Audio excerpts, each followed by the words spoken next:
Hello' everyone, আপোনালোক সকলোকে মোৰ উন্নতি ভিডিঅ'লৈ স্বাগতম জনাইছোঁ।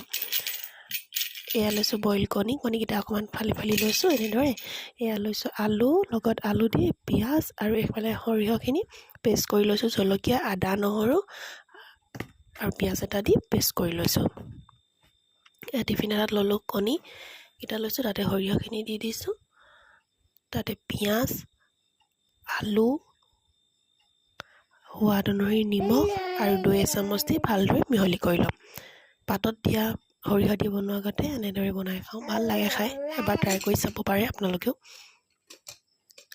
সময় কম হ'লে ভাতো হৈ যাব, ইফালে কণী হৈ যাব। ভাতৰ লগতে আপুনি টিফিনটো ভৰাই দি ধুনীয়াকৈ চিটি মাৰি হৈ যাব। ভাতো হ'ব, তৰকাৰীখনো হৈ যাব।